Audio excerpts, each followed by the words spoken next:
Channel को subscribe करना ना भूलें और हमारे ताज़ा वीडियो सबसे पहले देखने के लिए बेल आइकन को दबाएं। प्रेम से बोला थावे वाली मैया की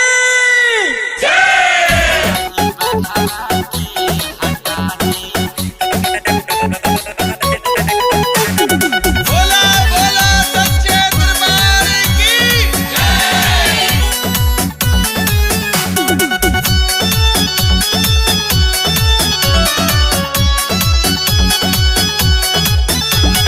कैसे के आई हम दुआरवाए मैया बाटे बैठल पहरे दरवाए मैया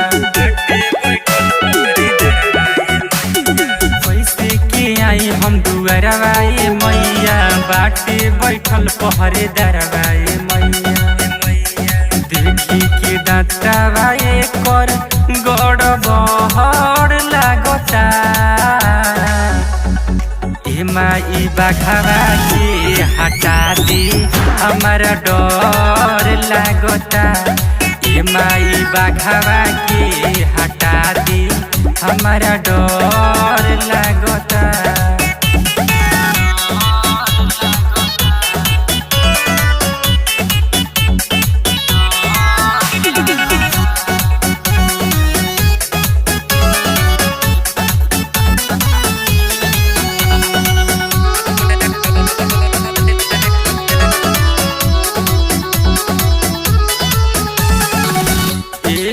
टके ताकताटे कहीं नहीं भागताटे कैसे मंदिरिया आई जुआ हरताटे एक टके ताकताटे कहीं नहीं भागताटे कैसे मंदिरिया आई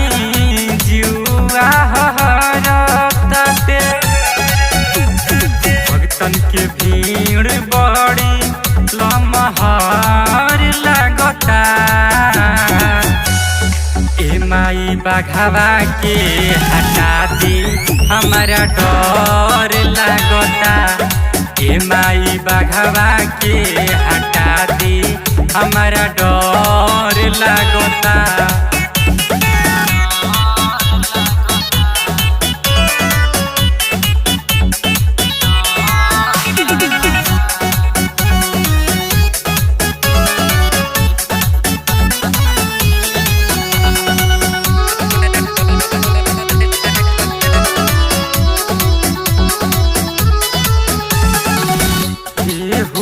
हमाया करी हमनी पदाया करी आनंद विजेंदर कहे जिंदगी में छाया करी।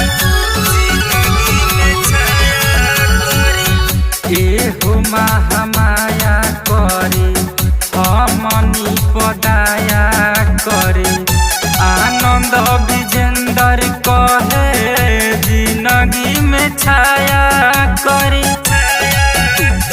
देवलोक जैसन सजल पूरा नगर लागता। माई बाघावा के हटा दी हमारा डर लागता। माई बाघावा के हटा दी हमारा डर लागता।